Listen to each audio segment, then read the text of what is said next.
এই যে সারাদিন কোরআন পড়া, সারা বছর ব্যাপী কোরআন পড়া, খালি পড়েই গেলাম, অথচ আমার দ্বারা মানুষের অধিকার নষ্ট হলো, এই ব্যাপারে আপনার কাছ থেকে আলোচনা শুনবো। তোটা ১৫০০ বছর আগে রাসূলুল্লাহ সাল্লাল্লাহু আলাইহি ওয়াসাল্লাম দিয়ে গেছেন।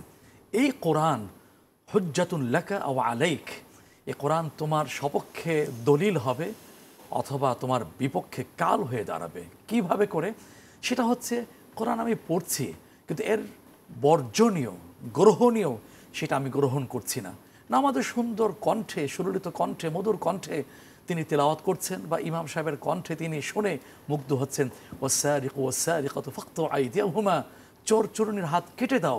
আমি পড়ছি, অত চুরির সাথে, দুর্নীতির সাথে জড়িত। আজকের জাতীয় জীবনের সবচেয়ে বড় যে সমস্যা সেটা হলো চুরি, দুর্নীতি।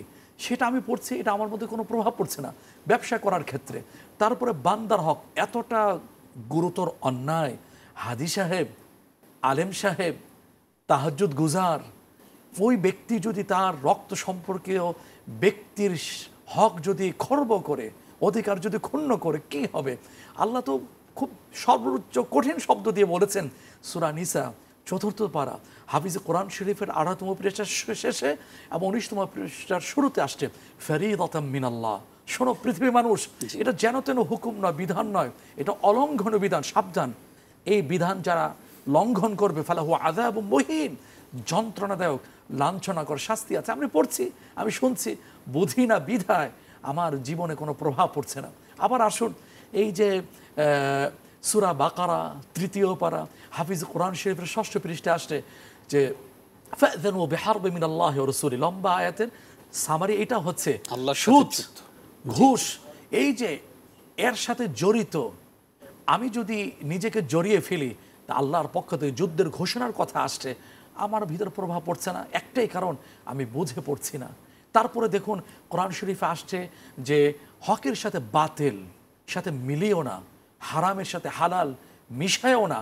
লা তুবতিলুল হাক্কা, এখানে যে আসছে যে লা তুবতিলু আমওয়ালাকুম, এখানে অন্যায়ভাবে কারো সম্পদ তুমি গ্রাস করো না, কুক্ষিত করো না। আমি করে যাচ্ছি, এখন আমার লম্বা দাড়ি, শুভ্র দাড়ি, এটাকে আমাকে ফিরাচ্ছে না। কেন ফিরাচ্ছে না? আমি বুঝে পড়ছি না। আমি যদি বুঝে পড়তাম তাহলে অবশ্যই পরিবর্তন আসতো। আপনি এতিমের কথা বলবেন, আপনি আত্মীয় স্বজনের কথা বলবেন, কোরআনের শেষের দিকে বিখ্যাত ছোট্ট প্রিয় সূরা মাউনে কি বলা হয়েছে? প্রথমে হিট করা হয়েছে আর আইতাল্লাযী ইউকাযযিবু বিদ্দীন, যে দিনকে, ইসলামকে মিথ্যা প্রতিপন্ন করে, তাকে তুমি দেখেছো? কে সে? আল্লাযী ইউকাযযিবু বিদ্দীন ফাযালিকাল্লাযী ইয়াদউল ইয়াতীম, এতিমকে গলা ধাক্কা দিয়ে তাড়িয়ে দেয়। অথচ হাদিসে আসছে সেই ঘর প্রিয় যে ঘরে এতিম প্রতিপালিত হয়ে থাকে। তারপরে নামাজ বিলম্ব করে, মিথ্যাচার করে, খাদ্যে ভেজাল মিশায়, তারপর সূরা মুতাফফিফিন ওজনে কম দেয়। এটা আমার জাতীয় রোগে পরিণত হয়েছে। জি, আপনি বলছেন যে আমরা যতই এইরকম কোরআন তেলাওয়াত করি, সারাদিন ব্যাপী বিভিন্ন নামাজ পড়ি, অথবা আইয়ামে বীজের সিয়াম পালন করি, জিলহজের প্রথম দশকের সিয়াম পালন করি, কিন্তু যদি আমরা মানুষের অধিকার নষ্ট করি, তাহলে আসলে এই যে আমি কোরআন পড়লাম, তার মানে হচ্ছে আমি কোরআন বুঝে পড়লাম না। ঠিকই বলেছেন আপনি। তবে ছোট্ট করে জানতে চাই যে এই যে না বুঝেও যে পড়া, এর জন্য তো সওয়াব পাবো ইনশাল্লাহ।